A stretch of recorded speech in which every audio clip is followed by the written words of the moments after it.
शनी शिंगणापूरमध्ये शनिवारी परंपरेला छेद देणारी एक घटना घडली आहे। एका महिलेने चक्क शनी दर्शन घेतलं आणि तेही चौथऱ्यावर जाऊन। या घटनेने राज्यात खळबळ उडाली आहे, कारण रूढी आणि परंपरेप्रमाणे चौथऱ्यावर जाण्यास महिलांना परवानगी नाहीये।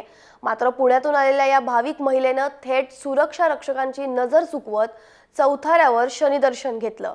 एवढंच नाही तर शनिदेवावर तेलाचा अभिषेकही केला। त्यामुळे ग्रामस्थ संतप्त झालेत आणि त्यांनी महिलेचा निषेध केलाय। तसंच या घटनेला सुरक्षा व्यवस्थेला जबाबदार असून शनी शिंगणापूर देवस्थानच्या पदाधिकाऱ्यांच्या राजीनाम्याची मागणी केली आहे। दरम्यान या घटनेनंतर आज ग्रामसभा होणार असून यात महिलेनं चौथऱ्यावर जाऊन घेतलेल्या दर्शनाचा निषेध केला जाणार आहे। या संदर्भात देवस्थानचे विश्वस्त सायाराम बनकर आणि अंधश्रद्धा निर्मूलन समितीच्या मुक्ता दाभोळकर यांनी फोनवर काय प्रतिक्रिया दिल्यात पाहूयात।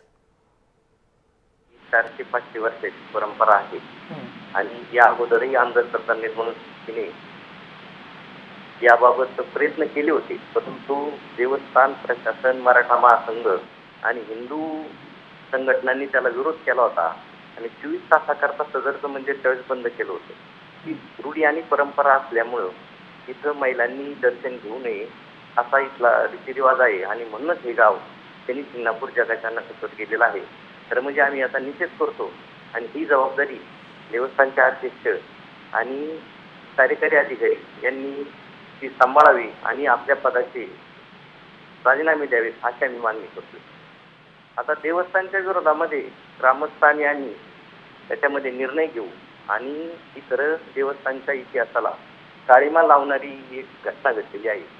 कारण 4 ते 5 वर्षापासून हा इतिहास आहे। स्वर्गीय वानकर बहुमुदाची महाराज यांनी परंपरा जपलेली असताना सुद्धा देवस्थानच्या ढिसाळ कारभारामुळे हा प्रकार घडलेला आहे।